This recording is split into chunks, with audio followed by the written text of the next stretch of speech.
What's going on, everybody? Welcome to the Points Per Podcast. Thank you for joining us. Today, we're going to be talking about some preseason takeaways, some things that we've learned from these past 2 weeks of the preseason to help you guys as we get closer and closer to draft season. But before we get into it, I'm going to bring on my co-hosts and introduce them here on the screen. To my right, we got my boy Will. How you doing this evening, man? Hey, man, feeling great, feeling good, ready to talk some football and some preseason, ready to get into it. Yeah, it's an exciting time for sure. And in the screen down below us, we got Vishy. How are you feeling this evening? I'm excited. Couldn't imagine a better YouTube debut, man. I couldn't either. So with that, let's get down to business. We're going to talk running backs first. So I'll bring up our little graphic here. There we go. And the first backfield that we're going to get into is going to be the Jacksonville Jaguars. Obviously, we're having some kind of interesting news surrounding that backfield with Travis Etienne getting 100% of the carries in week 1 of the preseason. And then we see much more of a split backfield as we get into week 2. Will, I'll start off with you. What are your takes on this backfield and kind of the fantasy value that we should expect? So this backfield, as you know, we all know has been the talk of fantasy because we have no idea really what is going on. So this preseason has been at least a little bit telling for us. In terms of play, week 2 has been a lot more telling as to what people are going to get used for in terms of their roles. I feel like we got more of a role for Tank Bigsby. It looks like he's going to be more the early down guy.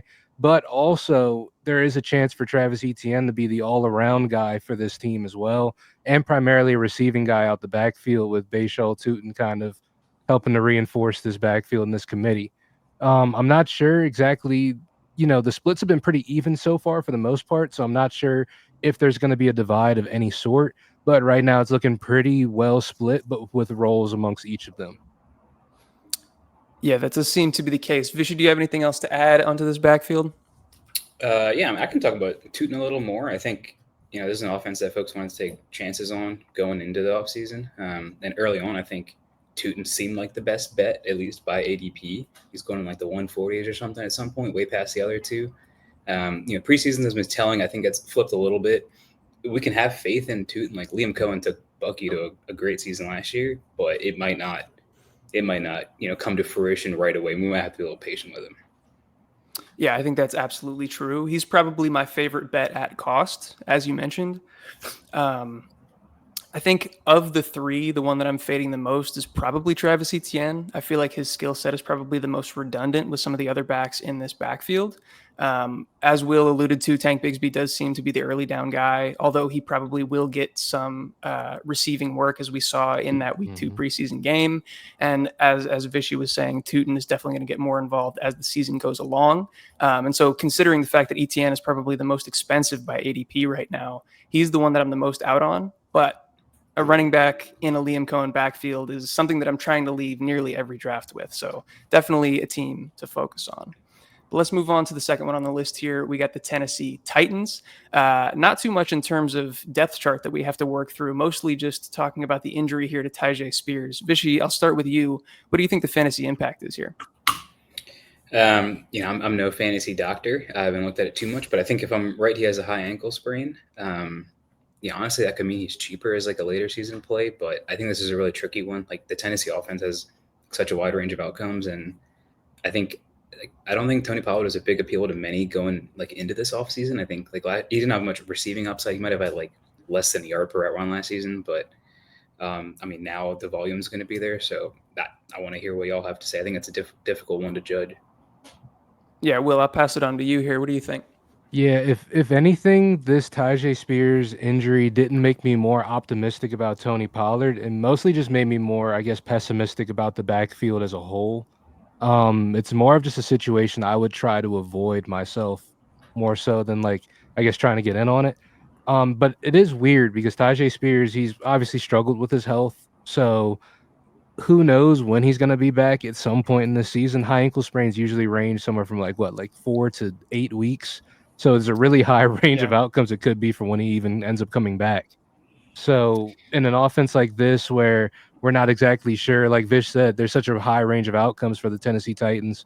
They could either be the worst offense in the NFL next year, or who knows, Cam Ward may even be able to elevate this offense to, higher heights than we thought. And with, a revamped offensive line and all that, who knows? But it doesn't exactly make me optimistic about this backfield. No. I think that's fair to say. I definitely wasn't targeting this backfield prior to this injury news. I do think that it moves Tony Pollard up a little bit for me, just knowing, like Will said, that this injury is probably going to linger into the season for Tajay.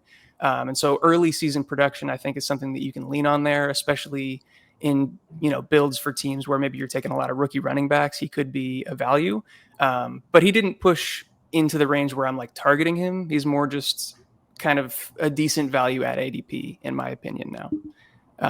But yeah, I think that that's probably a good take there on the Titans. Let's go to the Tampa Bay Buccaneers.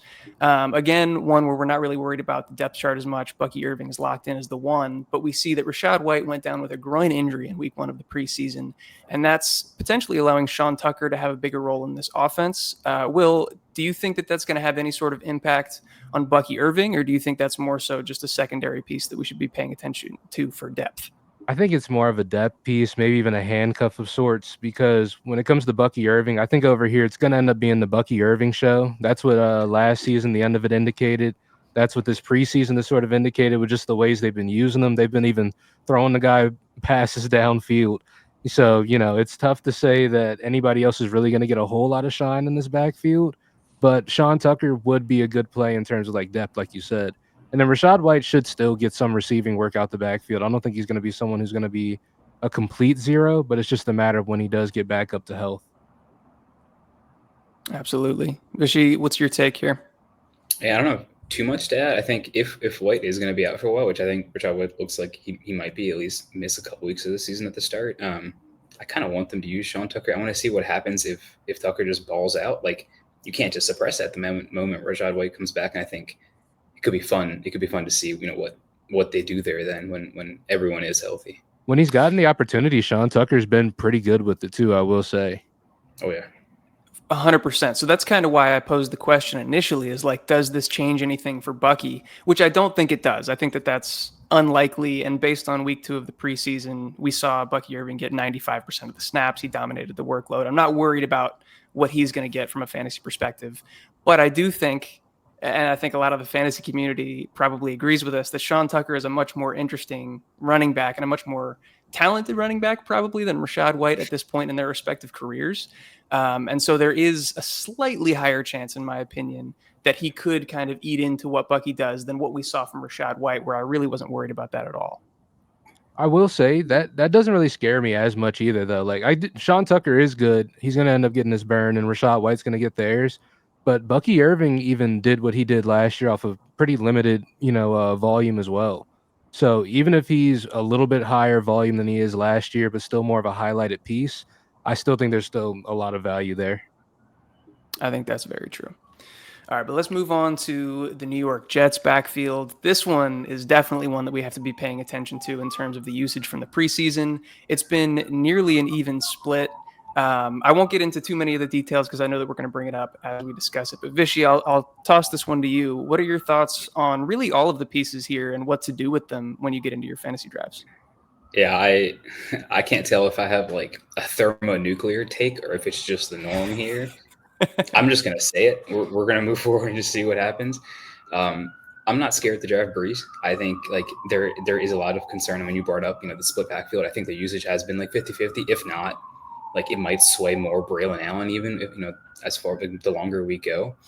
But like, I don't think that's that scary. I think Breece's upside is his receiving game. And like unless Mason Taylor is like Brock Bowers in disguise, like Breece is probably going to be the second leading receiver on that team, or at least by target share. And if that's the case, like he's going to be good. I mean, Isaiah Davis might be like a bigger threat to him than Braylon Allen. So I think I'm not that scared. That being said, I don't have him in the top 10 or anything. Like it's a Justin Fields led offense. Like they're going to run a lot. They're probably not going to pass a lot, but I think like both Breece and Braylon could be good at cost, but I don't think I'm as scared of Breece.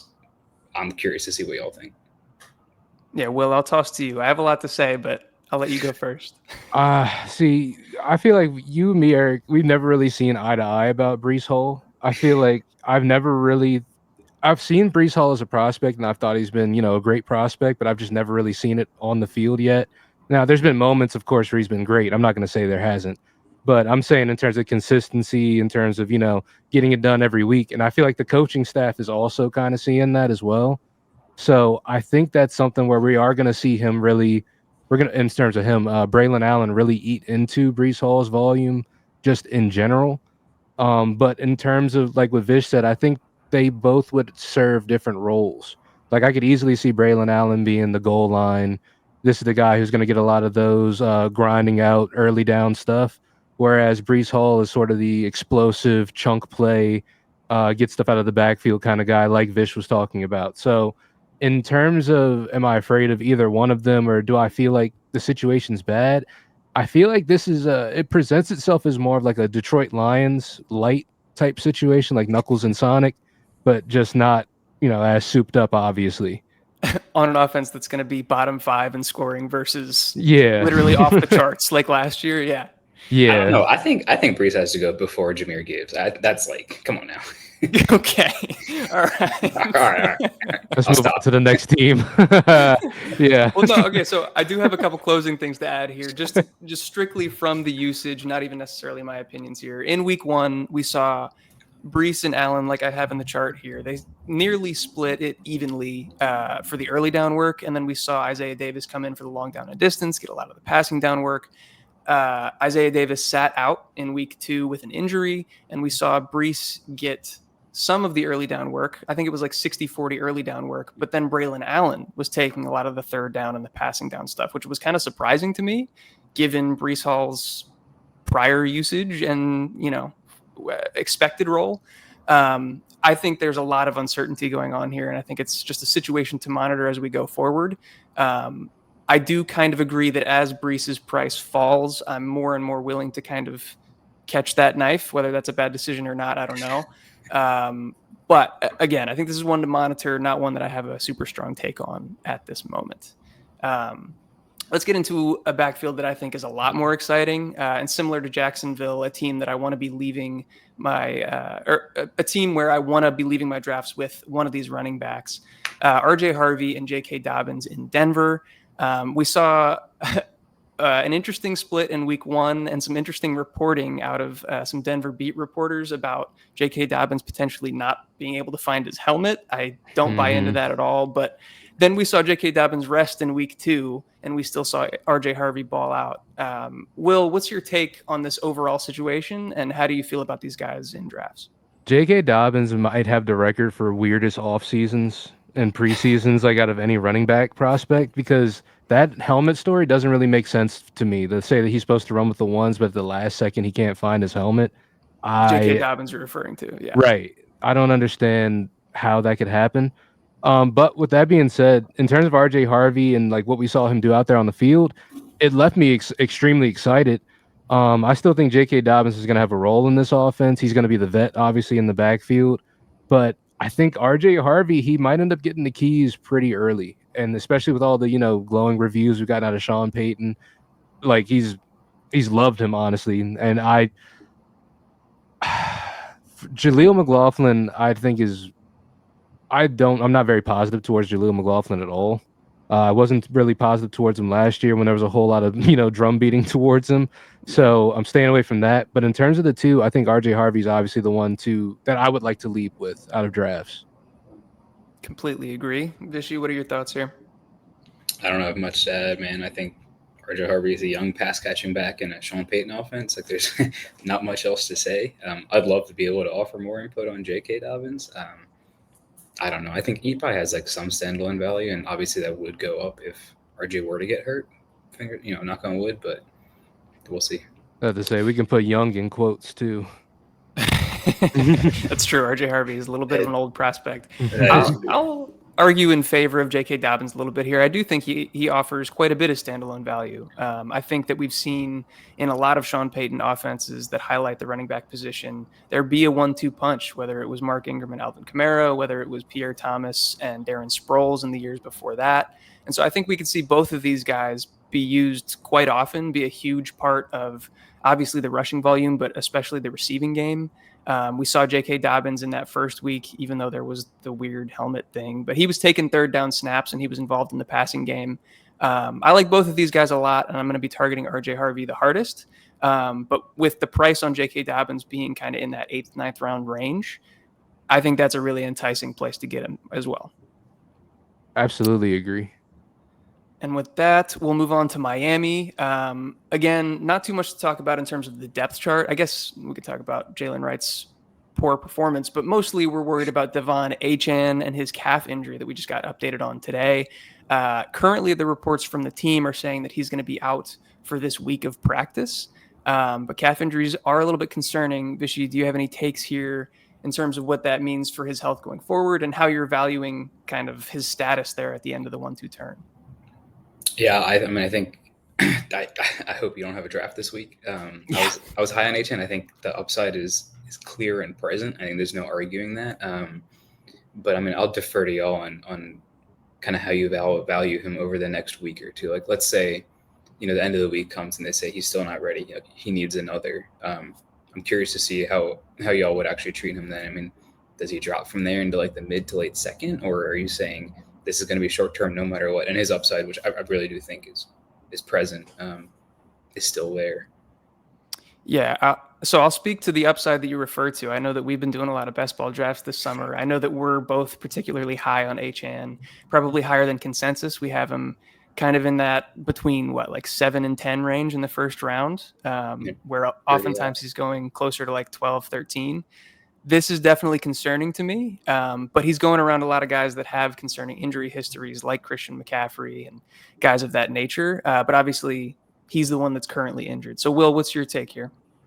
So calf injuries do kind of scare me, like you said, because I feel like when we don't get a lot of information about them, it's sort of like a soft launch into Achilles type stuff. But again, we're not doctors, so I'm not going to get into that. We're going to treat it like what it is. Calf injuries can be lingering. They can be weird, especially for a high twitch player like a Devon Etienne. That's something that he's really going to need.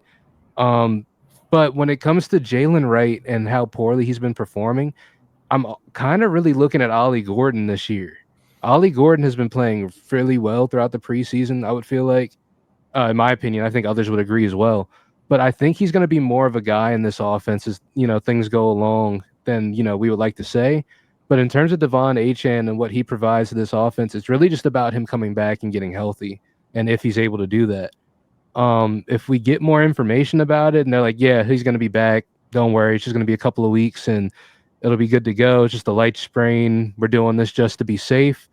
Nothing's changed for me for Devon Etienne at all, because honestly, if you're getting a Devon Etienne and you're not expecting a little bit of health stuff going on with any running back in the first round, you're not playing fantasy football. But at the same time, he's a guy that I need to see more information about that injury to see, what exactly is going on. Yeah, we still got 2.5-ish weeks before kickoff. So that's another one that we really need to watch closely and pay attention to all the reports. But we got to keep it moving here. So we're going to go on to New England. The TreVeyon Henderson hype has been unreal. So we'll start with you here. Is TreVeyon Henderson the best Patriot of all time, or have we gotten a little ahead of ourselves? Oh my goodness, that's the handoff is crazy. No, he's not the best Patriot of all time. He is making a good case, though. I will say he's making a solid case. This preseason has been nothing short of spectacular. Obviously, his first touch took it to the house on a kickoff. But in terms of this backfield and how everything's going to shake out, yes, it's very good to get excited about TreVeyon Henderson. He's obviously going to be the future of this offense 100% through and through. But when it actually comes down to, how this split is going to go, it's going to be a lot more even, at least to start out with Ramondre Stevenson. But it is encouraging to see that TreVeyon Henderson is running a lot of routes. He's running a lot of routes out there with the first team. He's involved in a lot of explosive plays. He's scoring from far out as well, which is something you want to see from a lot of fantasy players too, those explosive plays and just that finishing ability. And he's shown that he obviously has that. So, yeah, I'm extremely excited about TreVeyon Henderson, but I'm also kind of pumping the brakes on TreVeyon Henderson in like redraft, because I feel like the price keeps going up higher and higher because of what we're seeing in this preseason, that people are forgetting Ramondre Stevenson is very much a guy here. I think that that's a pretty prudent take. Vish, what are your thoughts on the situation? Yeah, I completely agree. I appreciate you going into redraft because to kind of check his value, I was looking at his dynasty rookie value. My leagues, our league, I think like many others draft like pretty early on, like soon after the rookie draft. I think at that time his ADP was, I mean, obviously it depends on the person, but it was like in the, I would say 6 to 9 range. I think he might have went 7 or 8 in a few of the ones I was in. And now he's up to like 4 or 5, and this is despite like the meteoric rise of like Travis Hunter and Emeka. He's actually above Emeka right now in rookie rankings, at least like on the Fantasy Pros consensus. So the hype is there. People love what they saw in games. And I think I kind of agree with Will. I think Ramondre can pose a threat at least this season, like on early downs. But at the same time, I think like when you're in the middle rounds taking running backs, like rookies kind of are the way to go compared to kind of like the vet RB2s. So I'm not saying no to him. I mean, I think if he's there at cost, I think he's a great pick. The important part of that sentence being at cost. I'm worried that the hype train is going to get out of control and we're going to see him going in like the end of the third, early fourth round. And in that range, it might be a little bit too rich for me. I find it interesting, and this is something that happens every offseason with these talented running backs. You see them in the preseason show that they are as talented as we thought they were, and then they get this added bump. Like we knew he was good. We knew that he was better than Ramondre. We knew that he was explosive. We know that he's a good receiving back, and he's just, proving to us that that is true, which is important. I'm not saying it would be better if he wasn't doing those things, but I think that it's kind of double counting things that we already knew about him. And so I want to target TreVeyon Henderson. He's a guy that I like a lot, but if his rise continues to take him up into that third, fourth round, it's probably too much for me. Yeah, but I mean, he is the best Patriot of all time, so that would be one hell of obviously TreVeyon Henderson. All right, with that, let's move on to a much less exciting depth chart. A lot of old guys, a lot of vets to talk about here in Houston. Joe Mixon still on the non-football injury list, and the vibes are bad coming out of Houston training camp. Will, I will go to you. I think I'm doing this in order. It doesn't really matter. Will, I'll go to you with this one first. What do you think about Joe Mixon, and who are you targeting behind him? I don't even. This whole backfield is crazy to me. This reminds me of those old Washington backfields where it's just the old guys back there, and Damian Pierce and Woody Marks, obviously. But Joe Mixon, I'm not super optimistic towards him. Again, this is another one of those ones where they haven't told us really anything too much about what's going on. Is it a foot injury that he has that he's got going on? Is that what they've classified it as? Foot, ankle. I've kind of heard both. Yeah. Okay. And they haven't really given a whole lot of info. They took him off and put him on the NFI, and he's still on the NFI. When it comes to Nick Chubb, he's running with the ones for now, but I really come from the camp of it's only a matter of time until that's not the case. So if you want Nick Chubb to start out the season, I think he's going to give your team, at least what it needs for a little bit. But as time goes along, I think Damian Pierce is coming back from injury, so he's going to end up being a lot more of a guy very soon. And then Woody Marks, obviously the young guy in the backfield, is going to end up getting his role. But I think he's more of a passing downs guy. So maybe instead of this being the Joe Mixon show like we saw last year, this is just more of a committee amongst all of them. But who comes out on top of the slop, I have no idea. Vish, do you have any clarity to add here? Oh, I wish. I think at cost, they're just so risky. Like Mixon's risky because of injury. Chubb might be washed. And like, that's not like a, partial, it sounds like a personal take, but like his numbers did drop, like his explosiveness did drop significantly last year. And I think, they're names that are well known enough that in most redraft fantasy leagues, like they're going to go close to their ADP, which I think is a little too rich. Like there's a cost that everyone's worth, but I think that's a little too rich to me. And I think Woody Marks is like the RB 70, so maybe a couple shots there, or like maybe he's a great waiver wire guy, week 1 or 2 if he starts balling out. Yeah, I think that that's a good shout. I think it's definitely a name that we should consider. I think in most typical redraft leagues, he's probably not going to factor into a lot of people's drafts, but I think it's a good idea to keep him in mind for early season waiver wires. And if you're doing best ball and obviously dynasty, he's somebody that's on people's radars. for me personally, Joe Mixon is almost entirely off my board. Trying to sift through all of this, Twitter doctor stuff, it's all been negative reporting that I've heard, and I don't know, it's to a point where there's almost no price that I'd be willing to pay to jump on the Joe Mixon train. Maybe that's too strong of a take, but it's getting really concerning as of late. I'd absolutely agree. I think that we're witnessing the fall off at this point. Yeah. All right, let's move on to Seattle. We got the Seahawks backfield here. Kenneth Walker still dealing with what seems to be a foot injury, but also they're talking about it potentially just being kind of load management, something that they knew was going to be scheduled into the offseason. So that's tough to sift through. We got really exciting play out of them, especially in preseason week 2. Their blocking scheme looks really good. But Vish, what are your takeaways from the preseason work, and what are you doing with the guys in this backfield? I was pretty high on Walker. I think you knew this too. Kind of still am, but there's uncertainty with the injury, so I'll have to either wait or do a deeper dive there. But I think these guys are actually relatively safe picks. Neither of them projected to be like a top 10 running back and go in the first or second round. And I think we're going to see a healthy split of work from both Kenneth Walker and Charbonnet. And I think that's perfectly fine to invest in. I would agree with you. Will, what are your thoughts on the situation? So based on just what I've seen in the preseason with the play from the running backs, I love this system. I think they're going to run rampant across the system, pun intended.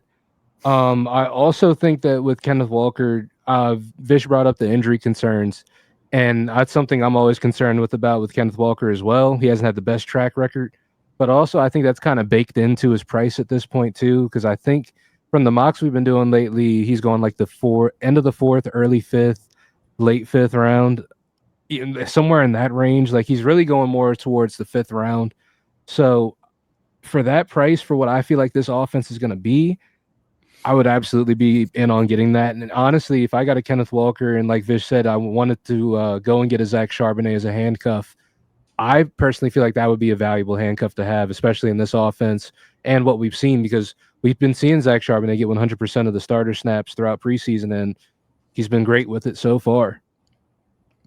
Yeah, so this is an interesting backfield for me. One where there wasn't a lot of hype around it, but Clint Kubiak coming in, I thought was a perfect scheme fit for Kenneth Walker. All of the kind of underlying metrics for Kenneth have been fantastic throughout his career. Obviously, the injury history is something that you have to worry about. I was starting to push him up into the 3rd round prior to hearing this kind of foot re-injury news. And now I'm pumping the brakes a little bit, but I'm still definitely targeting this backfield. Vish, I know that you're not a proponent of, especially in redraft, taking your own handcuffs. And so I kind of want to get your take on it here, because I've heard a lot of people throughout the industry say that if you're going to take Kenneth Walker, you should pair him up with Charbonnet. What are your thoughts on that strategy? Yeah, I think I've heard people bring it up. Will just brought it up, and I think this isn't a bad case. I think going by game theory specifically, avoiding your own handcuffs is just the way to go, because then you have the opportunity of having 2 RB1s, for example.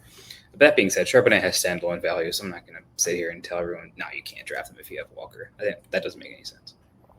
Yeah, I think I'm just about in the same boat. Will, would you agree?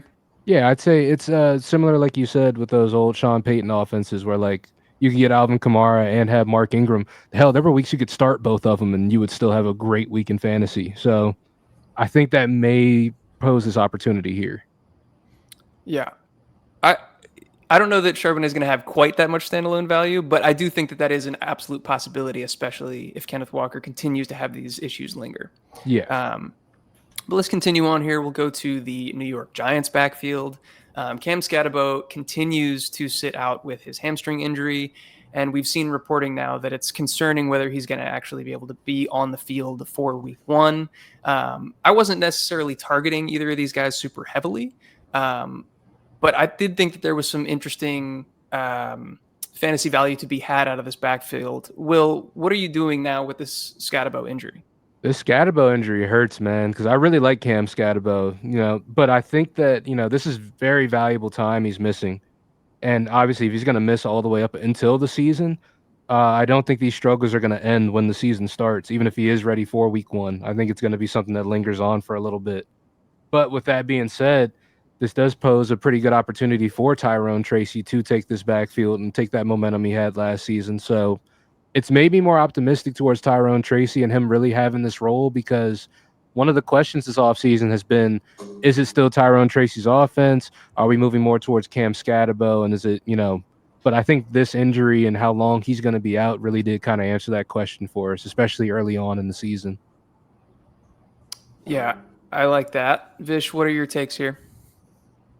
Yeah, I can agree. Like, to move that forward, like Scotto will come back if he is hurt, but he doesn't have the profile or pedigree. I think like TreVeyon or maybe even like Bashal Tutin's talent level. Something that makes me confident that like he will then come back and demand a share. So this might be season 2 of the Tyrone Tracy show. There, not that it's a great offense, but I think that that's fair. I would probably push back on like how we feel about them as prospects when you compared them to Tootin. I get the TreVeyon, like they're in a different league, but I did think that Scatabo was a good prospect, and I thought that there were a lot of kind of redundant skill sets between him and Tracy, where Cam Scatabo visually doesn't appear to be kind of the prototypical receiving back, but he got a ton of receiving work at Arizona State. And he was good at it, efficient with it. And obviously, he has the size and the ability to be an in between the tackles runner. And so I thought that might even mean, if he was able to get this time in the offseason, that he could be the goal line back to start the season. And he would be the one that was siphoning off a lot of the high value touches.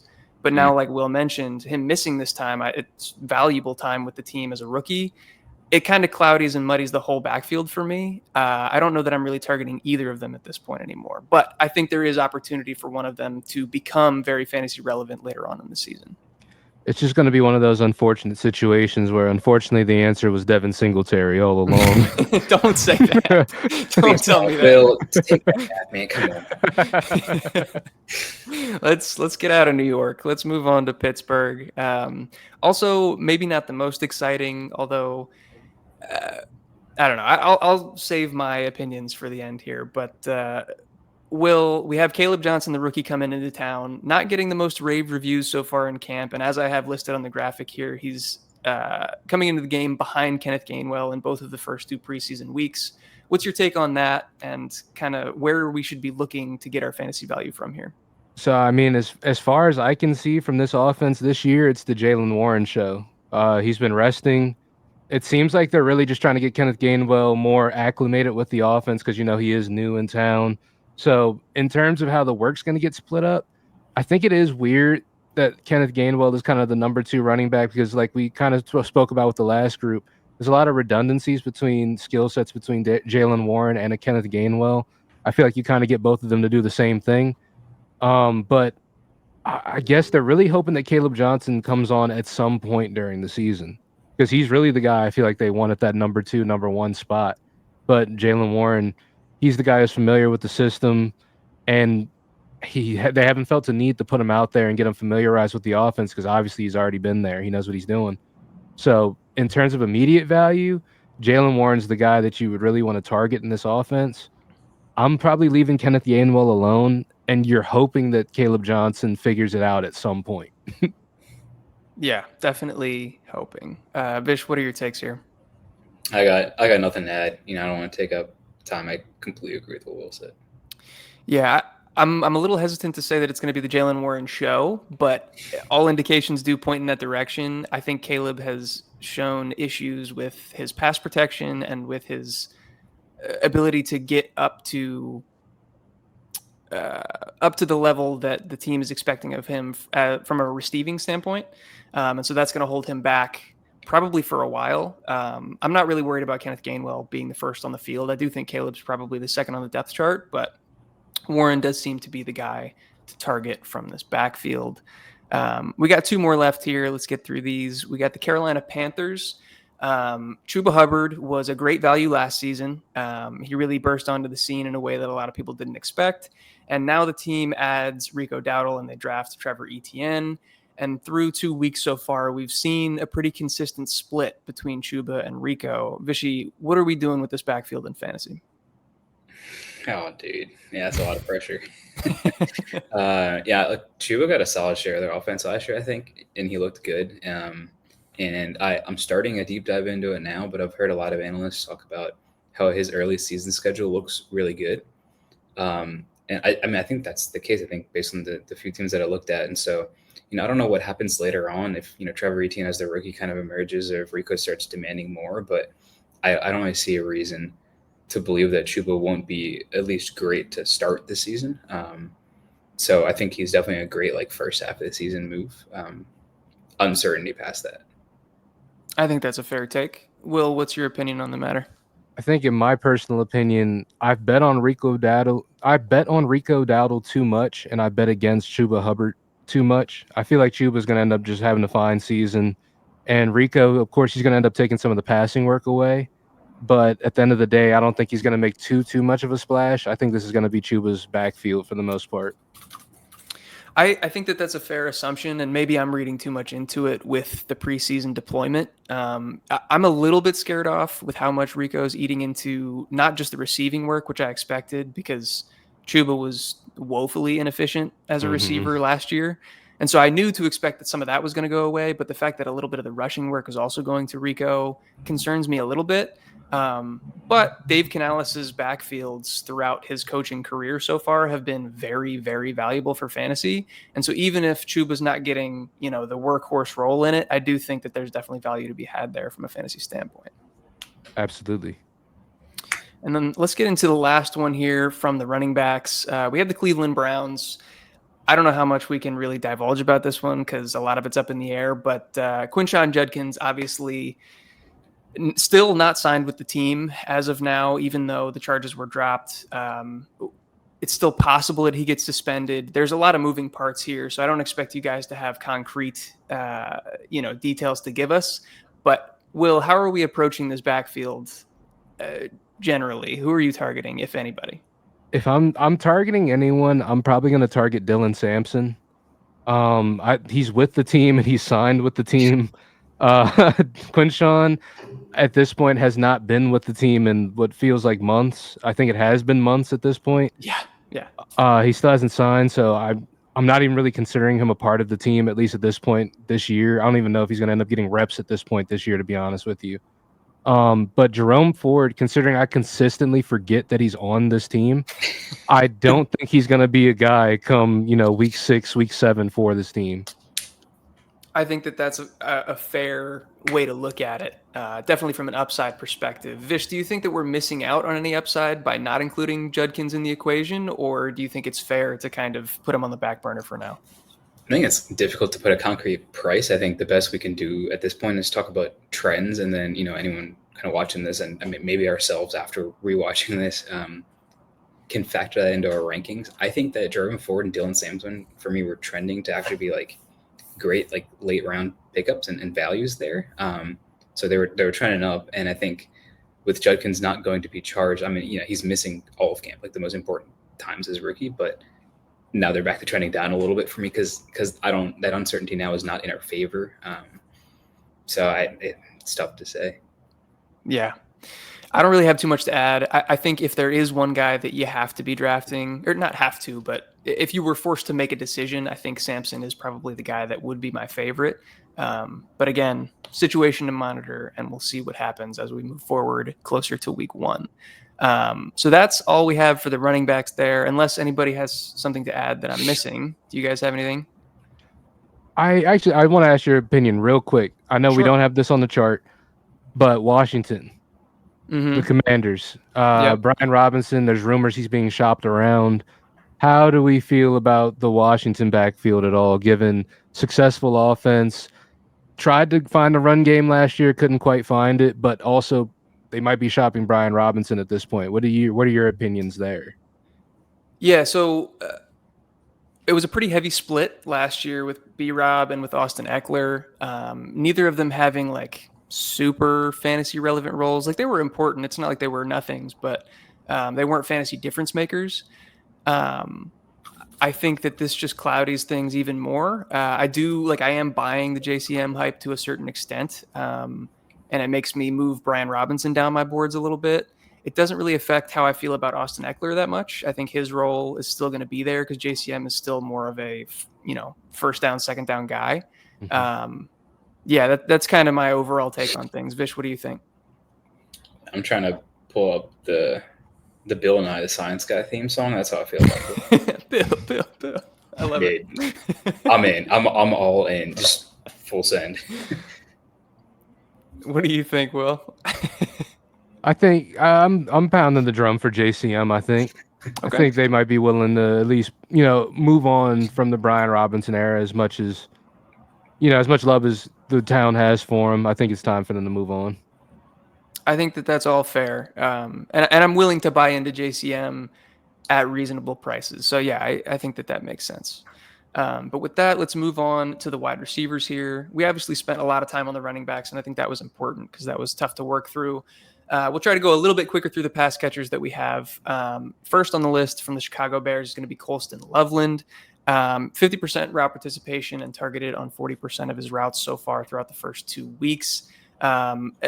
On a lesser note here, but maybe important, Zacchaeus in that kind of F role for the Bears is still ahead of Luther Burden at this point. Vishy, what are your thoughts on these pass catchers here? I think we knew how difficult the Bears offense would be to predict. I still think it's difficult to predict, but I think their costs aren't that high, so I'm willing to buy some pieces with Colston Loveland in particular. Can't tell if he looked better when he was singing on Football Drive or when he was playing in that preseason game, but I think a lot of people liked what they saw, and I think he's a great mid to late round tight end target, especially if we don't get one of the big 3 or 4 depending on which way you lean. But yeah, I'm definitely targeting Colston Loveland. And Will, I know that you tend to like to go, especially in the later round range, with kind of 2 tight end builds. And I think Colston Loveland fits perfectly into that kind of strategy. What are your thoughts on him individually and how you might work him in drafts?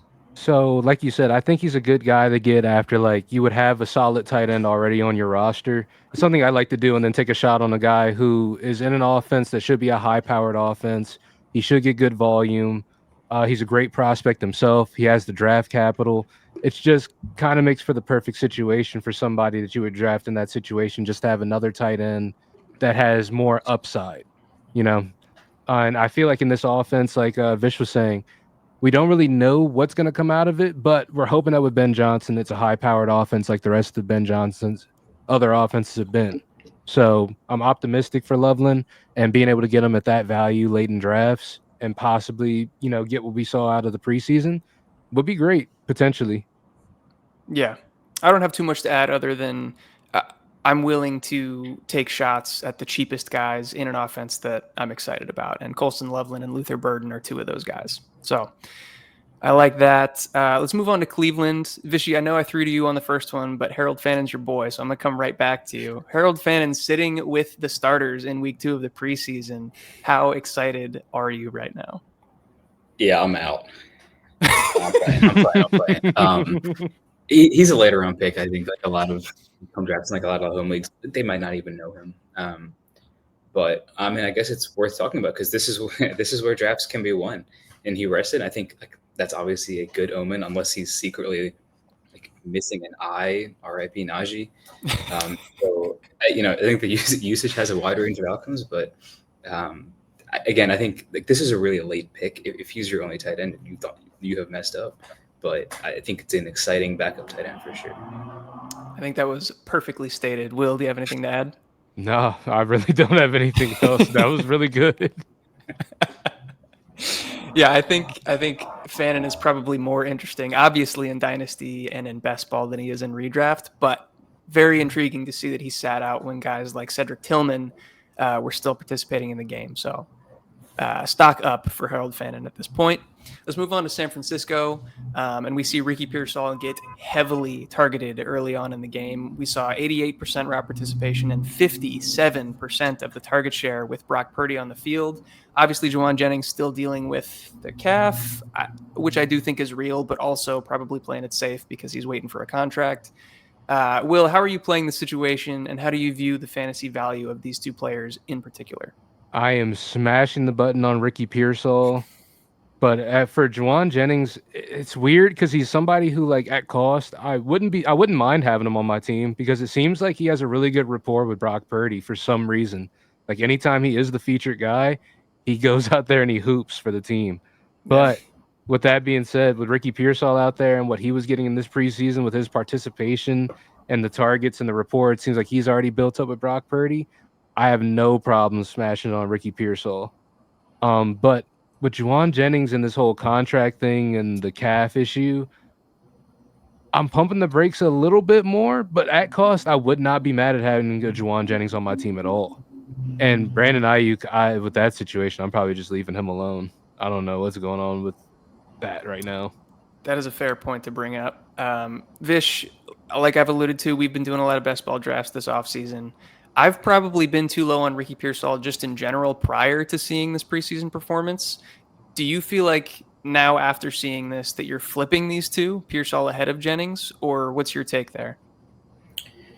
I think so. I don't have much to add, on top of Will. And again, I don't want to take too much time there, but I think like the future looks promising this season for Ricky P. And so if you go into a draft and you reach a couple of spots above ADP for him, I think that's perfectly fine. I think people would be hard pressed to argue against that now, or especially hopefully in like 8 weeks or so. Yeah, completely agree. I don't have anything to add on there. Let's move on to Houston. Obviously, they draft the exciting two rookies out of Iowa State, Jaden Higgins and Jalen Noel, however you pronounce that. But Christian Kirk is the kind of savvy vet, the slot demon, as everybody has been reporting, and he is running as the wide receiver 2 with the team. I typically tend to want to draft in favor of the rookies, but I do think that Christian Kirk is going to have a very viable role. Will, what's your take, and how are you handling this from a drafting perspective? Yeah, the Houston receivers have been weird because it's like you want to buy in on the rookies because you know how talented they are. They have the draft capital, at least especially in the case of Jaden Higgins. He has the draft capital for sure. But when it comes to how they've been using these guys in the preseason, they haven't been getting used a whole lot. And Xavier Hutchinson has strangely also been a guy with that offense as well. Yes. So at least to start out, it looks like they're leaning on the veterans to kind of, I guess help things get to where they are. But also, this is going to be a pretty high-powered offense, all things considered. So I think as time goes along, the more explosive younger guys are going to end up taking over because that's kind of just the natural way of things. But as time at the moment right now, Christian Kirk has amazing value, and Xavier Hutchinson has sneaky value right now. I might push back on the Hutchinson. I think that his role is there. Like he is kind of the wide receiver 3, and he's keeping these rookies off the field. But I think, as you alluded to, with the rookies kind of eating into things as the season goes on, I think Hutch quickly falls out of the rotation. Would be my personal opinion. Yeah, I'd agree with that. Yeah, Vishy, do you have anything to add to this situation? No, sir. I think he's going to be a sneaky PPR demon early on, but I don't know. I don't know where that'll go. Well, probably down as the season goes on. So, not much to add.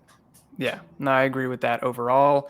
So I was hyperbolizing earlier when I was talking about TreVeyon Henderson being the greatest Patriot of all time, but Travis Hunter is already in the Hall of Fame, in my opinion.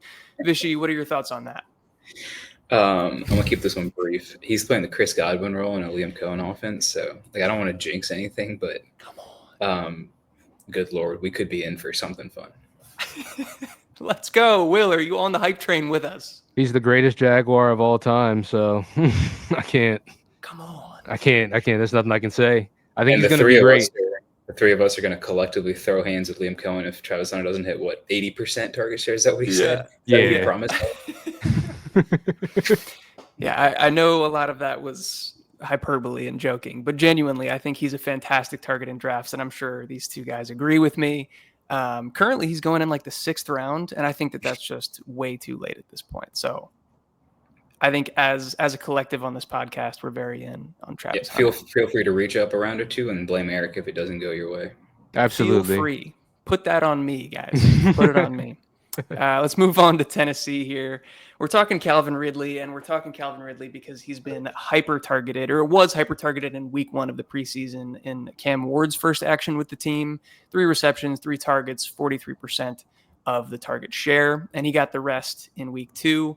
Will, what do you think about Tennessee's offense? Is this something that you're willing to buy into? And do you think that Calvin Ridley is a value where he's going or not? I think Calvin Ridley himself is going to be good to invest in on this offense, but outside of that, I don't really know. He was obviously, like you said, he was hyper targeted, and that's because he's pretty much all they've got.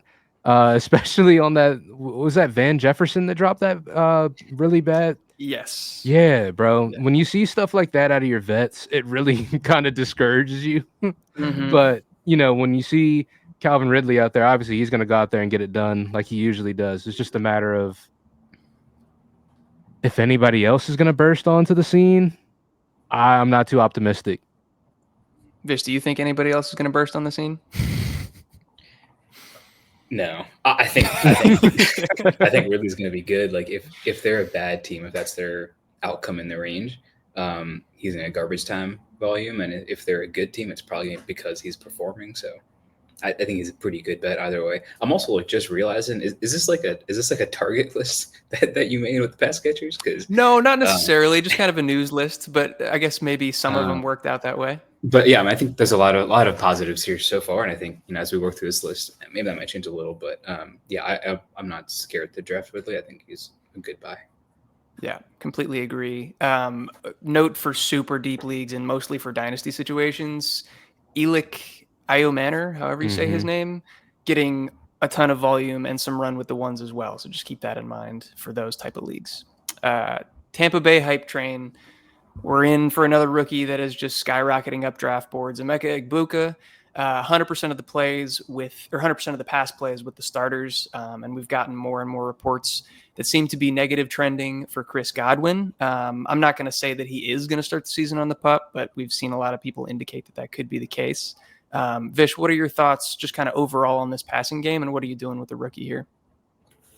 I think I, like a lot of people, thought we'd have to wait a while for him. I think he was a great dynasty buy, but maybe not if you were a contender, and certainly not in redraft as like a wide receiver 1. But at cost, I think he's wide receiver 44. I'm looking at right now. Like I'm more than happy paying that for a wide receiver 2 in the Bucks. So again, I think the way that translates is if you end up paying a little bit above ADP, I think that's perfectly fine. I think he's going to be a pretty good target, at least for the first half of the season. So while I do agree with that, just one note. I'm trying to find the most updated ADP. Obviously, Underdog favors receivers, and so that's going to look a lot different than your home leagues. But currently on Underdog ADP, he's wide receiver 37. He's moving up quite a bit. But on Yahoo half PPR, he's all the way down at 49. So there's a huge gap there. But Will, how are you handling this situation? I'm smashing the button on Emeka Egbuka. He's got the talent.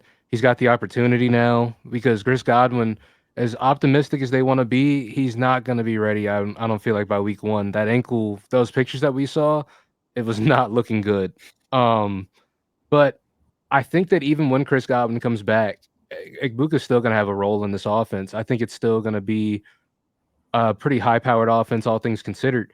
And honestly, I think he's got the talent just to keep going forward and just keep the momentum going when Chris Godwin comes back. No disrespect to Chris Godwin at all, because we saw what he did last season before the injury. We've seen what he's done years before. But I think at a certain point, they drafted a dog, bro. You got to let a dog be a dog. And he's going to do that for however long Chris Godwin's going to let him. And it's going to be hard to take him off the field, I'd imagine. Yeah, I think that's very true. Let's move on to another rookie receiver here in Green Bay. We're talking about Matthew Golden.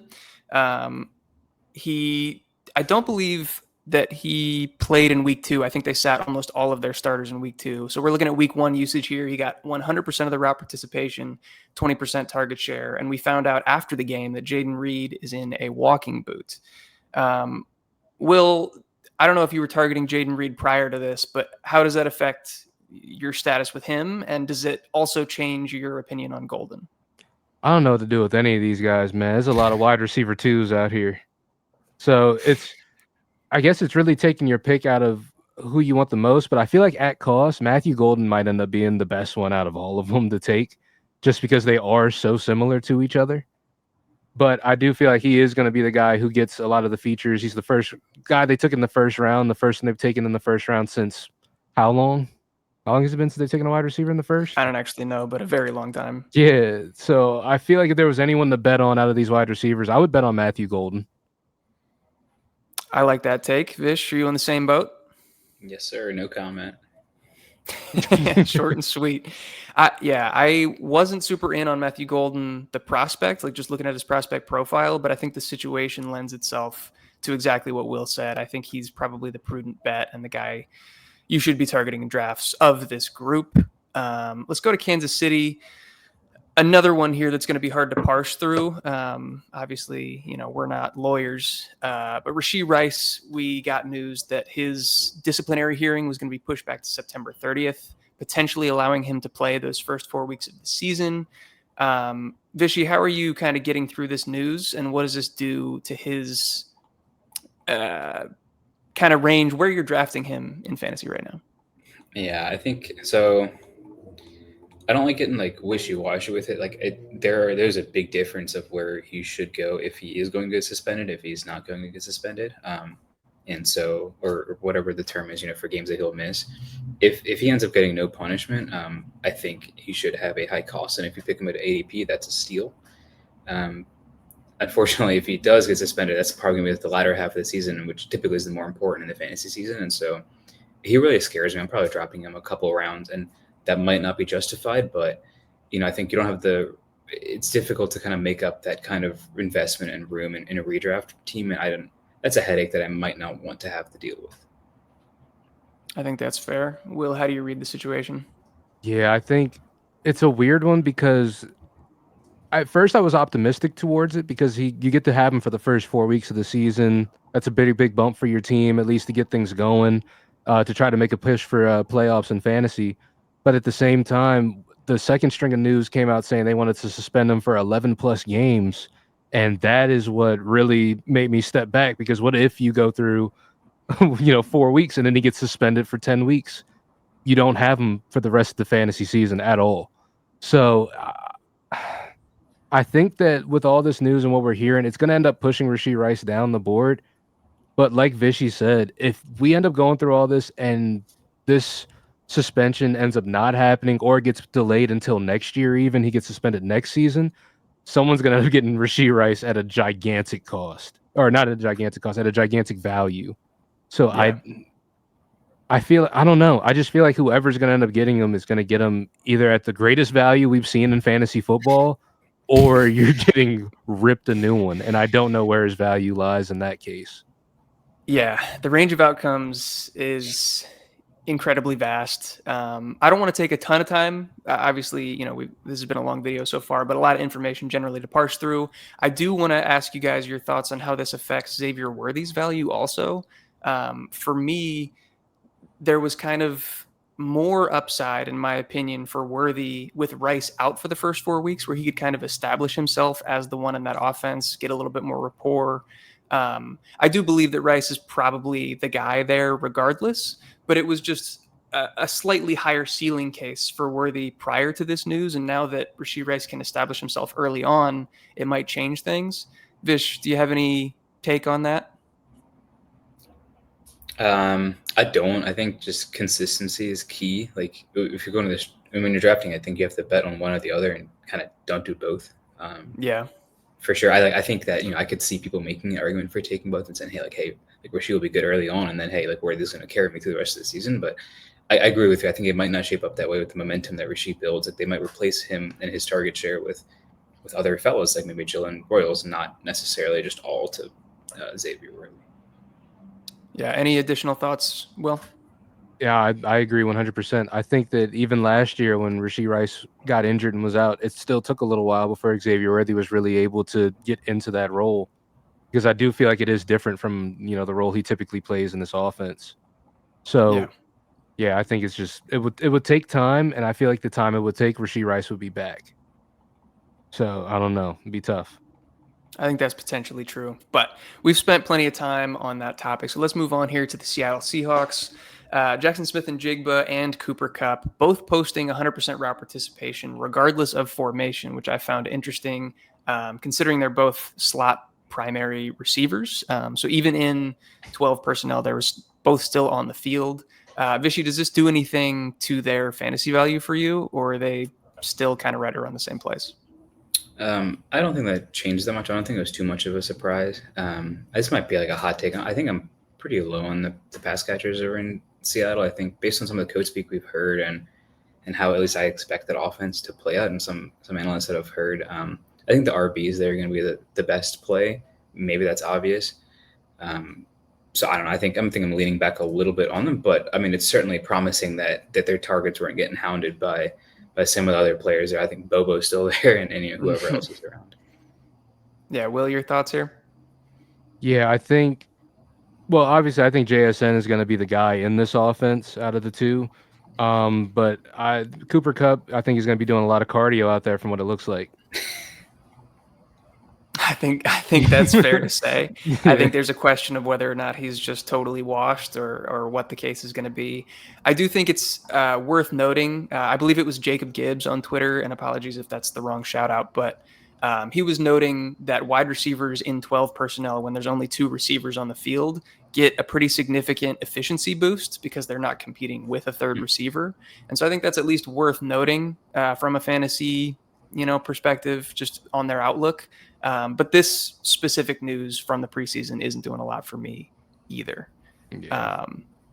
But yeah, let's keep it going here. 3 pieces of news left from the wide receiver position, or from the pass catcher position. Kyle Williams in New England, still running behind a lot of guys with Stephon Diggs, Demario Douglas, Mac Hollins, and even Kayshon Boutte, but involved some with the starters and with May on the field. Will, do you think that there's value in taking Kyle Williams and hoping that he's going to develop later in the season? Or do you think that he's a guy that probably shouldn't be on radars in redraft leagues? I think there's a chance he develops later into the season. Obviously, they have Stephon Diggs, and he hasn't been the picture of perfect health either. So there is opportunity there for Kyle Williams if something were to happen. But I think as of right now, as things stand, if they left the starters out there and things stayed perfectly healthy, I think he'd be someone that gets put into the mix, but wouldn't quite take on that role. I think he would just need that opportunity. I think that's a fair assessment. Vish, do you have anything to add there? Not much. I think Stephon Diggs and Pop Douglas might be the only fantasy relevant receivers or pass catchers in New England. Actually, I like Hunter Henry a good bit, also as a late round tight end. We might have talked about him before. Yeah. But I think Kyle Williams might end up being a nice clean fab play, or if you're in a really deep league, a later round pick. But nothing has come out that says, hey, this is a guy to target. We must pick him up. Yeah, I don't have anything to add there. I think that was well said. Let's move on to Carolina. We're talking about TreVeyon McMillan. Not much of a surprise. We fully expected him to be the wide receiver 1 here, but 100% of the routes and a 50% target share in back-to-back preseason weeks is very encouraging. I did see a report today, and I don't know that it's been validated, but that he has a minor hamstring injury. So that throws a wrench into things. But Vish, have you seen that report and just generally your take on Tet and his value in drafts? I did. I think I saw a post on shout out r/fantasy football, and then the usual tomfoolery that goes in the comments there. He looks fluid overall, and I think nothing leads us to believe it's very severe. So I think he could be a really fun play this year. There's not much else going on in Carolina, unless you're a big Jalen Coker fan, who might be. But Cokeheads unite. Yeah. Crazy. But Will's gonna hate us by the end of this. No, we know the talent's there, and I think it looks like I'm actually happy that he has that connection with Bryce Young. He's already apologizing for missing a turn, a slant. I think it's going to be a fun duo to watch. I absolutely agree. Will, do you have anything to add here? Yeah, honestly, he's probably one of those guys we're going to see on the injury sheet a lot. He's a taller receiver. He's 6'5". Usually you do see those guys get banged up or have soft tissue stuff going on just because of, the unique build they are out there with. So it's not anything it's not bumping him down for me at all. I think he's a wide receiver 1 out there. Like you said, he was drafted to be that, and this is just them taking the necessary precautions. I think that's fair. It's definitely something that we should be monitoring. I was heavily targeting TreVeyon McMillan in a lot of my drafts. And so, this does scare me just a little bit because I was already taking him above ADP. But I mostly agree with you guys that in home leagues especially, he's going to be going later. And so there, I'm not too worried about the price. Yeah. Last one here, Tyler Warren in Indianapolis. 91% route participation and 30% target share with the starters in week 2 after a great showing in week 1 as well. Will, how similar is this to Colston Loveland? Are you taking one ahead of the other? And just your general outlook on Tyler Warren considering the quarterback situation?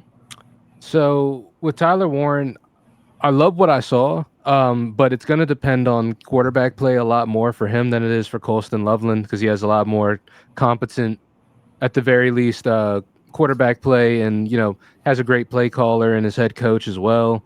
So it's just a better situation for Colston Loveland all around. But Tyler Warren is a dog. And honestly, I think that Anthony Richardson himself, we're hoping that he's taking a step up this year. I think all things have sort of indicated there's been at least somewhat of a step up this year for Anthony Richardson too. And as long as he's getting the volume that he's been getting, and these are catchable balls, I think Tyler Warren's going to be fine this year. But if I had to bet on one of the two, I would bet on Colston Loveland before I bet on Tyler Warren. I think for the most part, I agree with that. There are a lot of ifs with this Indianapolis offense. Vish, what is your take here? I think that was well said. I don't have much to add. I hope, as like a football enjoyer, that they just unleash him this year because I know he has the talent to be unleashed. But yeah, I think all we can do is see and wait. If you're drafting him, that his range of outcomes is wide, despite his talent, and I think that could play in your favor, or he might underwhelm a little bit. Yeah. I completely agree. Let's move on to our last graphic here. We're going to finish out with the quarterbacks. And just because we were just talking about Indianapolis, let's start with Anthony Richardson here. He started the first preseason week early on. Can't remember if it was the first or second drive, but early on dislocated his pinky on his throwing hand, but then was available to play in week 2 and looked fairly decent in my opinion.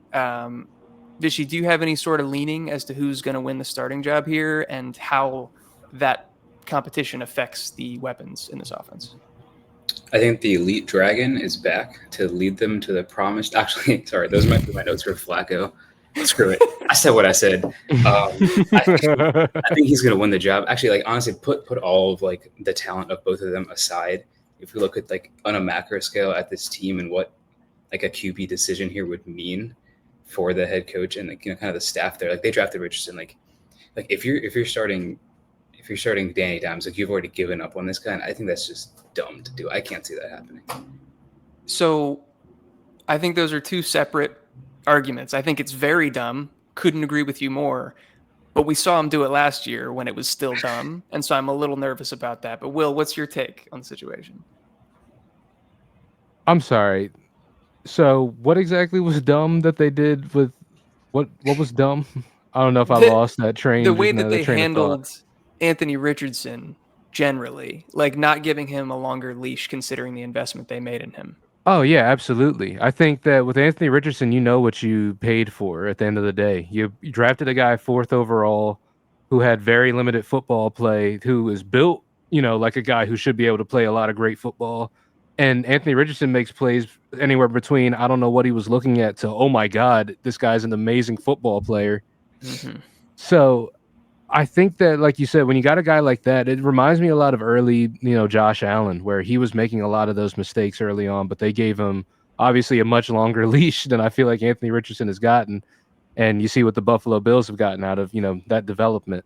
So I'm hoping that they handle Anthony Richardson better this year and they give him more of those opportunities. I'm hoping Anthony Richardson handles himself better this year, takes care of himself more, doesn't take himself out of games when he's tired, stuff like that. So it kind of goes on both sides, from both the team and from his perspective for me. Yeah.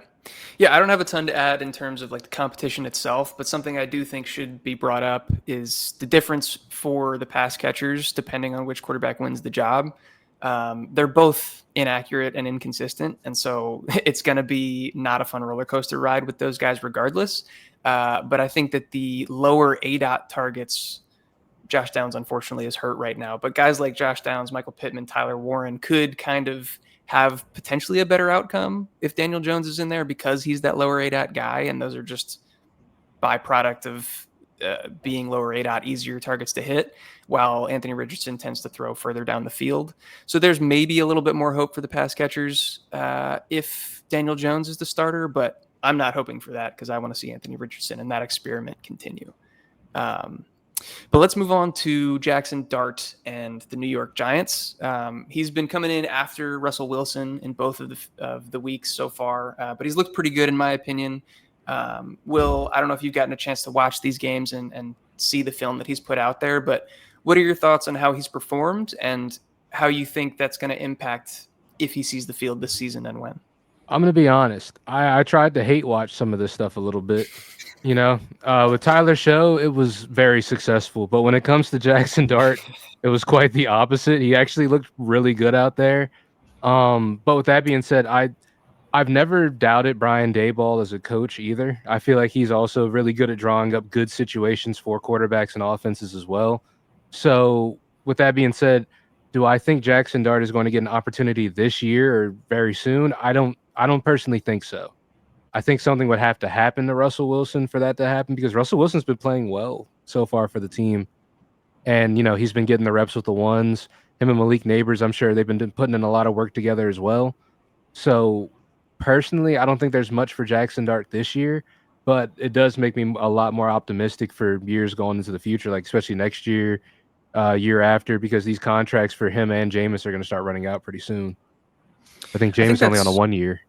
Yeah, I think that's fair. Vishy, I want to know if you agree with that take about him seeing the field this year, and also if there's any sort of significant difference for the pass catchers between a Dart and a Wilson. So I think I could see him making the field if the Giants season isn't going too well. That probably is obvious. I think what's interesting is I've seen some kind of best ball analysts talking about how he just might be like a sneaky, extremely cheap, like last round kind of pickup, maybe if you have some sort of a pass catcher on the Giants, which is pretty interesting. But I think really, with the pass catchers, I'm not sure if it changes it too much. He really did look good, and I think we know Russ's talent, which is fine. I can't imagine Jackson Dart being too far in either direction from Russ. I think a takeaway here that maybe has some downstream fantasy value at some point is I wouldn't be surprised if the Giants actually just shipped Jameis. I think he was their insurance policy if they didn't get a QB or that if Jackson didn't look good, and he does. So I think Jameis just has no role here anymore. I think Jameis going back to New Orleans pretty soon. That'd be real nice for Chris Olave and Rashid Shaheed. But with that, let's move on to the, I guess, not even current starter. It's up in the air with the Saints. Tyler Shuck and Spencer Rattler are kind of battling for that job right now. Yeah. Nah, battling is a funny word for it, but yeah, go ahead. Both failing, whatever you want to call it. But Vishy, how do you see this potentially playing out? And again, in terms of fantasy impact for pass catchers, are you buying into them at all? No, it's tough to commit. It's tough to commit in New Orleans, and I want to. I think like there is an alpha receiver there. I think Olave can be that, and I think Kamara can get the volume to be a decent running back. But it's a tough sell, and I think that's baked into their ADP. Like anyone looking to draft is gonna hesitate for a second, as you should, because we don't know how bad this team could be, unfortunately. Yeah. Will, anything to add on that standpoint? Yeah, I don't really have anything to add to that one. I think we know what Spencer Rattler is at this point, because we saw plenty of him last season, and Tyler Show hasn't shown much more, to be honest. Yeah, the only positive note that I have here is that Kellen Moore does come in as the head coach and play caller, and he's got a very long history of up-tempo and playing very fast. And so high-volume offenses tend to produce good things for fantasy, but you have to weigh that with obviously the quarterback situation we just talked about. So a lot of things to sift through, but for the most part, I agree with you guys. I'm tending to avoid this offense as a whole. Joe Flacco is up here begrudgingly, but he was officially named the Browns starter today and has rested through the first 2 weeks. Vishy, you had notes on Joe Flacco, and he's your prior quarterback as a Ravens homer. Any thoughts on this situation? The elite dragon. No, I'm playing. I don't really know how we arrived here. Honestly, it's probably the best bet, at least for the first half of the season, for all the pass catchers there. I could see Njoku and make maybe Judy and Fannin, who knows, Hey. actually having decent starts with Flacco. As an unbiased Ravens fan, I really don't care too much who's behind the helm on the Browns. I struggle to see how they're too good this year. But again, I do think he's the best bet, at least for now, with the pass catchers. Shedeur didn't look bad though in that game. I think we can all agree that he could have been a lot worse. Yeah, definitely could have been worse. Will, what's your take here? Me personally, not surprised he was named the starter. I probably could have told you this like 3 weeks ago. Yep. But also, I think the real news is going to be on who gets cut. That's what I want to see, honestly. Yeah, that's going to be front page news. But in terms of like what this does for the weapons, they got a gunslinger back there at quarterback, so this just should be a bump up for all the receivers. Everybody's going to get equal opportunity out there, so just a matter of who comes out on top. Yeah, we saw what Flacco did for Judy and I was going to say Fannin, but for Njoku last year and how positive that was for them. And we know that Kevin Stefanski also likes to run a little bit higher pace, especially when the backfield is a little bit murky as it is right now. So, yeah, I think that's positive news for their pass catchers. And then last piece of news to get here, Matthew Stafford. I think this one's incredibly tricky, but he's back at practice as of today. Today, we're recording this Monday night. He didn't appear from the video that we saw from practice to be going full speed in his reps, but it's at least a positive sign to see him on the field. Will, any thoughts on what this means season long for Stafford specifically? And does it affect you're willing to invest in this offense as a whole? Because they have a lot of very high ADP players. Back injuries for quarterbacks really do scare me because they really do affect everything in terms of your mechanics and just life, honestly. So seeing him there and seeing him not go full speed, it doesn't make me the happiest to see. But this is something that we had talked about briefly when me and Eric and I had done some mocks off of a stream when we had talked about the Rams offense. And I was kind of buying in on guys like Kyron Williams a little bit more than, I would say like the pass catchers in that offense just because of this injury. Because with Jimmy Garoppolo back there, obviously things are a lot different. Or maybe if Stetson Bennett is back there and he gives a little bit more upside and he's a starter, maybe there's no type of downgrade at all. Who really knows? But if I was a betting man, I would say that not having Matt Stafford on the field obviously is a big downgrade for this offense and the pass catchers, and that the running backs may benefit a little bit more from this because they have to get leaned on a little bit more. That's the only real possibility I could see out of this offense if Matt Stafford's not out there at full health.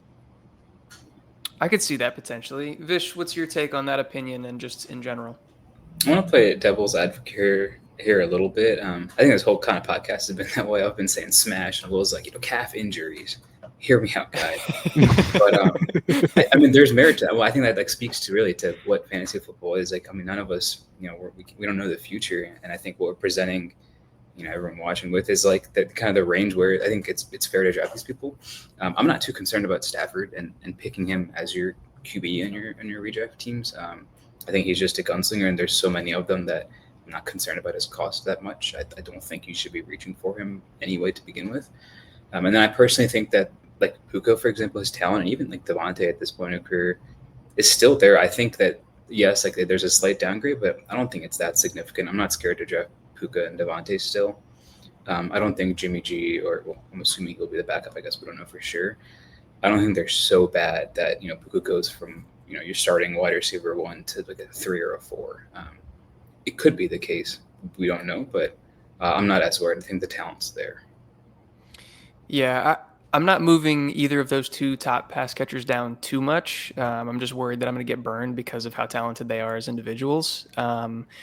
Since we are doing kind of the range of perspectives here, Will and I talked about this off air as well. I push back on like bumping up the running back value with Stafford down. I fully acknowledge that they might have to lean on the run a little bit more, but I think the overall offensive efficiency and total points scored will probably come down, and so that might balance things out.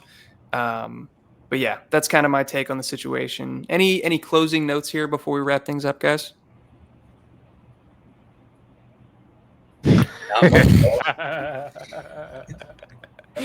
I love it. All right, well, let's get out of here. It's been a long one. If you guys have stuck with us all the way until the end, as always, we really, really appreciate you. And I hope that you gained something valuable from this video, as we did have a lot of information to break down. Thank you, boys, for doing this podcast with me. I'm very excited to be back. This is a lot of fun, and I hope that we can do a lot more, fantasy relevant discussions as we get further into the off season. I'm excited. It was a lot of fun.